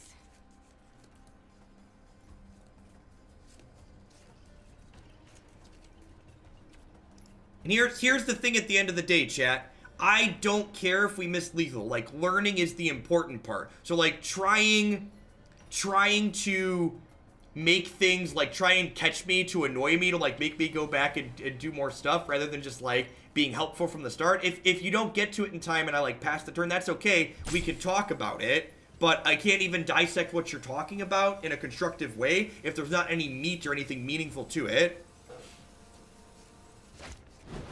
Like, the fact that, like, you're sitting there pounding on your keyboard screaming at me that I missed lethal is, like, part of the reason why I missed it, because I'm trying to read your messages while I'm playing, which then makes it more likely that I missed things, so I'm reading your half messages.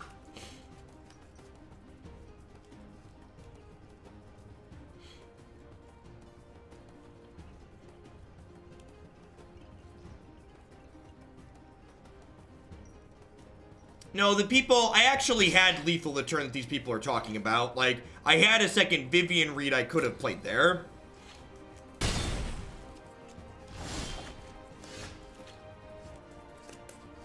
Taker their Taker is an interesting line. I didn't think about that. Alright, so I think I need to kill their Vraska here.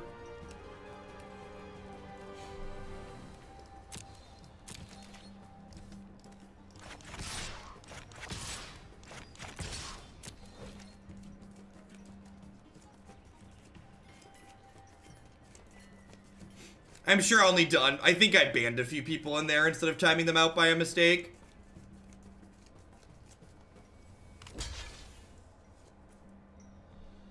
Five, 10, 11, 12. So this Grace is going to be for 10. Your days are numbered.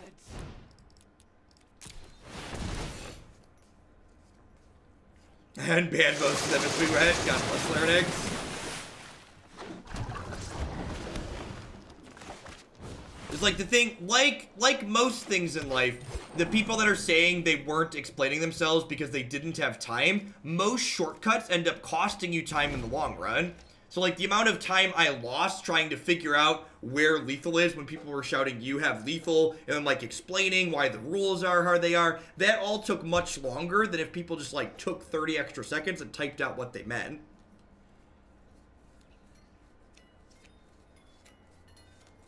I don't understand what problem this deck has that is solved by playing the card Siren's Ruse.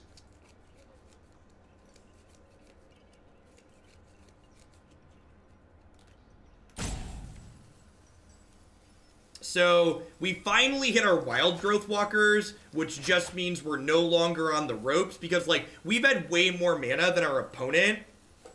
Death to unsubstantiated argument. Thank you, Lucas Dragon, for the 3 months. We've kind of been hanging on the ropes this entire game because they've been more aggressive, even though we've had more mana. And, like, these double Wildgrowth Walkers here are just gonna, like, put it far and away out of reach for them. Yeah, I'll be doing a full day tomorrow as normal. I'll be live for my normal times Monday, Tuesday, Thursday this week, and then Wednesday I'll be starting late, and Friday I'll be ending early.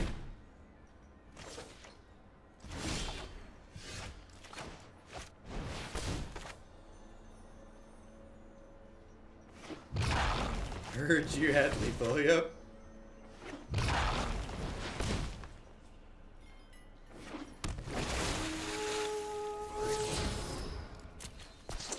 I think I'm actually leaving these cards on top of my deck because I'm running out of cards in my deck. I'm ending early on Friday because the Pro Tour is going on, or Mythic Championship, or whatever we branded it to be. So, I ditched the elf on the last Explorer, so I don't have to draw it this turn. But we do just get to gain 24 here. And more importantly, we get 2 really large threats that aren't going to be killed by a Finality if they have one.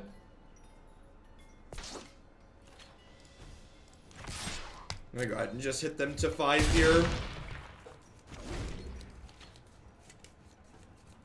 The Sultai mirrors definitely come down to decking some of the time. The fact that we have climbs in our deck kind of help us not deck out, just because they allow us to crack through these board stalls.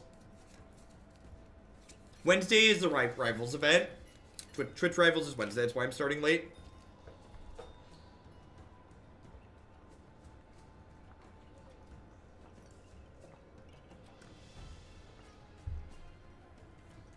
The Deckmaster overlay is very elegant, I agree. I haven't played with Mono Red Arclight since it got the Jumpstart cards, or the Spectacle cards, so I don't know. I think I'm happy here. I think I'm happy with how I boarded. I'm gonna go ahead and run it back.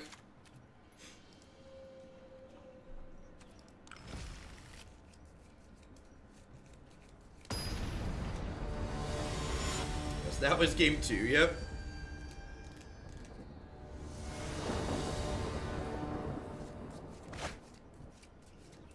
This hand is very bad. Just nothing going on. Lands and spells, but definitely not a keep. This hand's super reasonable. I'm gonna bottom this. I really just want to find a 2-drop for turn 2. And I've got 2 draws plus an Incubation Incongruity. Wildgrowth Walker. Okay. I think I'm still gonna go digging here. I'm gonna take Branchwalker. I just want to give myself the most chances to hit lands here, I think.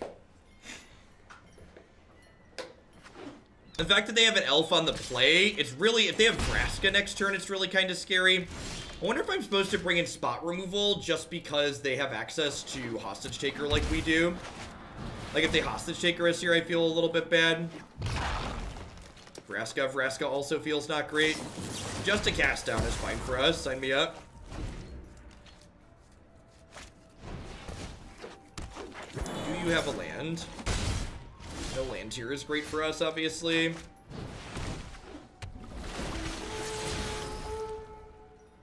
I'm actually going to play the Breeding Pool, even though they know about the Overgrown Tomb, because I'd like the option to have blue mana without shocking myself next turn.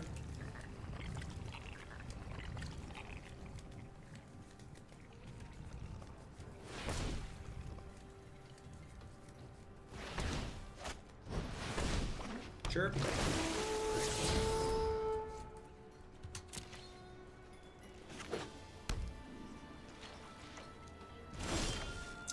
They tap to leave blue mana up here, which could imply like a Negate or a Disdainful Stroke, perhaps. I don't think I'm in the market for another Branchwalker. Looking to like dig to a Krasis at this point. We're kind of getting into the Krasis stage of the game.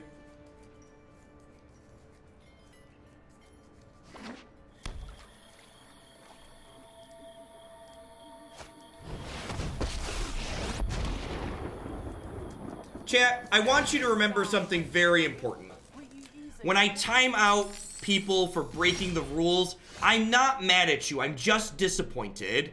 I'm disappointed because I know you are capable of doing better.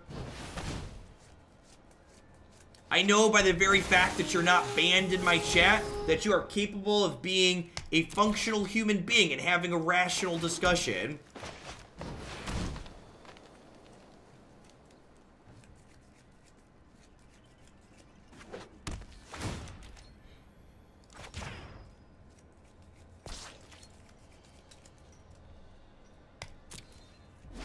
Yeah, Krasis is pretty important, so I'm putting the Climb into play here, which gives them the option to Vraska down ticket, but that trades their Vraska for my Climb, which I think I'm okay with here.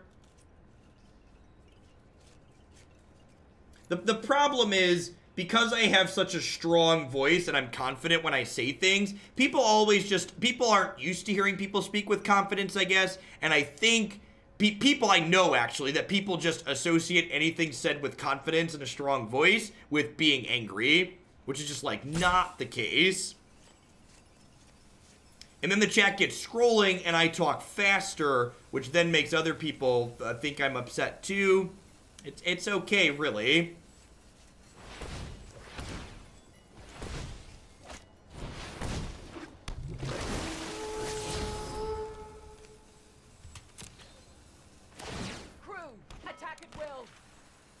It might be right. I think I made a mistake and I should have put the second counter on my other Branchwalker last turn just so I could flip my climb. Yeah, not being able to flip my climb here sucks. We're a little bit too far behind. I think I'm just gonna move on. I guess I could pick up my Jadelight and then flip the climb. I guess we'll try that before we concede. If this Jadelight hits a spell, we could flip the climb over.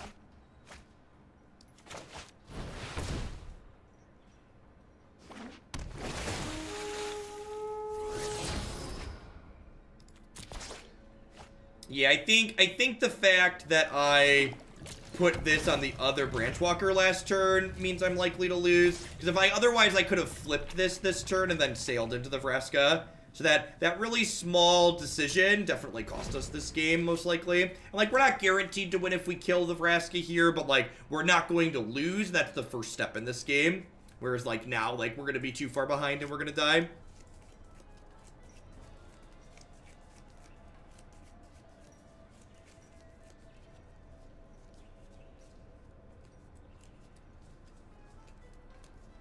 We're likely done here. Honestly, I was gonna play this deck for a little bit extra tonight, but I think I'm gonna be done after this. Playing these Sultai mid-range matchups has pretty much convinced me this isn't a deck I want to play at anything I care about. Because these, even though it's a pseudo mirror because we have slightly different tools, I just like, they're long and tedious. They're just not really enjoyable. Yeah, I'm gonna go ahead and go along. I think I would have had a better shot if I would have climbed onto the right thing, but I think overall that match was good, right? And like at the end of the day, that's what I'm looking to get from testing, right? Like I don't really care about the matches that we win and lose. I don't give a crap about our rank, but like learning to be able to like know that like these are decks I want to play or these aren't cards that I want to play.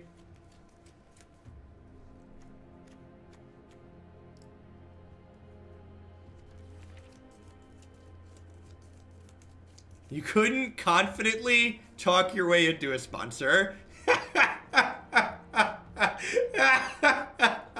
It's funny when people say, like, comments like that are so good. Because, like, you could look at my scroller and, like, my sponsor pages, and you'll probably see more total sponsors on this stream than, like, the next half a dozen Magic streams that are streaming right now. So just like I love comments like that where people are like, he'll never be successful unless he changes, everything he does is bad. It's like, holy gosh, it really doesn't matter. That's the whole fake news crowd, right? Like it doesn't matter like what reality is, because some people just kind of see whatever in their mind's eye is what they want to see, right?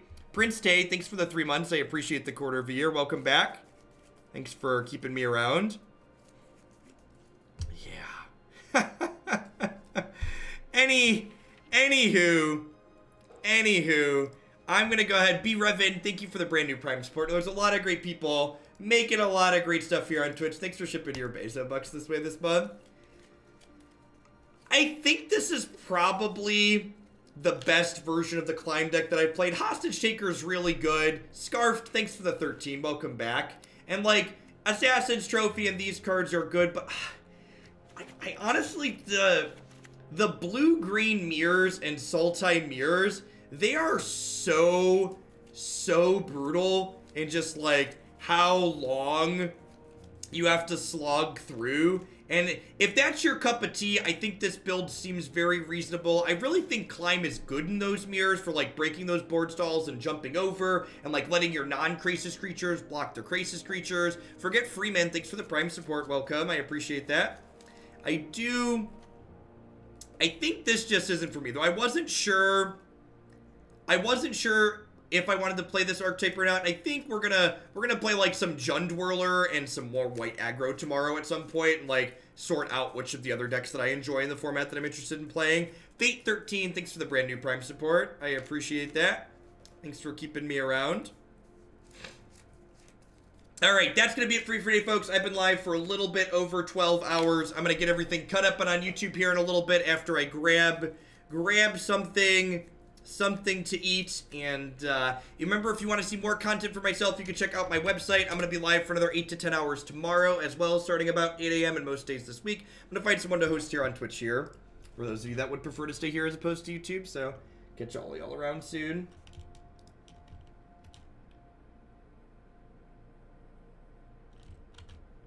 It's like Allie's live. Let's go ahead and give him a host.